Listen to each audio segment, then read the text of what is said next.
ଆଜି ଆମେ କ'ଣ ପାଇଁ କଲେଜ ଯାଇଥିଲୁ?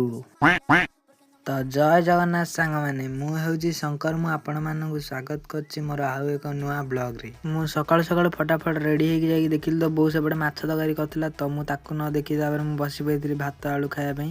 ତାପରେ ଖାଇସାରିବା ପରେ ମୁଁ ପଳେଇଥିଲି କଲେଜ। ତ କଲେଜ ଯିବା ପାଇଁ ପ୍ରଥମେ ଅଟୋ ଷ୍ଟାଣ୍ଡକୁ ଯାଇଥିଲି। ତାପରେ ସେଠି କିଛି ସମୟ ଅପେକ୍ଷା କଲା ପରେ ଫାଇନାଲି ମୋତେ ଲିଫ୍ଟ ମିଳିଗଲା। ଲିଫ୍ଟରେ ଡାଇରେକ୍ଟ ପୁରା ମୁଁ କଲେଜ ପାଖକୁ ପଳେଇ ଯାଇଥିଲି। ତାପରେ କଲେଜ ପାଖକୁ ଆସିଲା ପରେ ସାଙ୍ଗମାନେ ଆମେ ସବୁ ମିଶିକି ପଳେଇଥିଲେ ଏକ୍ଜାମ୍ ହଲ୍କୁ ଏକ୍ଜାମ୍ ଦେବା ପାଇଁ। ଏକ୍ଜାମ୍ ସରିଯିବା ପରେ ଆମେ ସବୁ କଥା ହେଇ ତାପରେ ଅଟୋ ଷ୍ଟାଣ୍ଡକୁ ପଳେଇ ଆସିଲୁ। ତାପରେ ସେଇଠି କିଛି ସମୟ ଲିଫ୍ଟ ମାଗି ଆମକୁ ଅଟୋ ମିଳିଗଲା। ତ ଆମେ ଅଟୋରେ ବସି ମଜାମସ୍ତି କରି ଚାଲି ଯାଇଥିଲୁ ଆମ ଘରକୁ ପହଞ୍ଚିବା ପରେ ତାପରେ ସବୁ ଡ୍ରେସ୍ ପତ୍ର ବଦଳି ପରିକି ତାପରେ ମୁଁ ରେଡ଼ି ହେଇଯାଇଥିଲି ଆମ ଘର ୟୁନିଫର୍ମରେ। ତାପରେ ରେଡ଼ି ହେଲା ପରେ ମୋତେ ଭୋକ ଲାଗୁଥିଲା ତ ମୁଁ ଫ୍ରିଜ୍ ଖୋଲି ଗୋଟେ କମଳାଟିଏ ଧରିକି ପଳେଇ ଆସିଥିଲି ଖାଇବା ପାଇଁ। ତାପରେ କିଛି ସମୟ ଲାଗିଲା, ତାପରେ କମଳା ଖାଇଦେଇକି ମୁଁ ପଳେଇଥିଲି ଆମ ଖେଳ ପଡ଼ିଆକୁ ଖେଳିବା ପାଇଁ।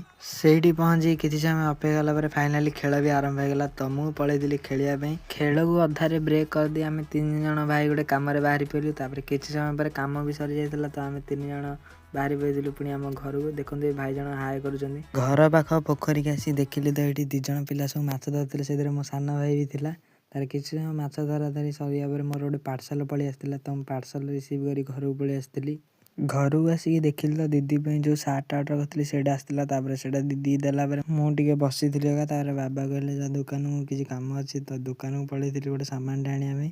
ତାର ଭାଇଙ୍କ ଦୋକାନରେ ପହଞ୍ଚିବା ପରେ ତାର କିଛି ସମୟ ପରେ ଭାଇ ଫାଇନାଲି ସାମାନ ଟିକେ ଦେଇଦେଲେ। ତ ମୁଁ ଫେରି ଯାଇଥିଲି ଆମ ଘରକୁ। ତ ଆଜିର ଏହି ମିନି ବ୍ଲଗ୍ଟି ଭଲ ଲାଗିଥିଲା ଲାଇକ୍, ସବସ୍କ୍ରାଇବ୍, କମେଣ୍ଟ ମାଧ୍ୟମରେ ଜଣାନ୍ତୁ। ରହିଲି, ଜୟ ଜଗନ୍ନାଥ।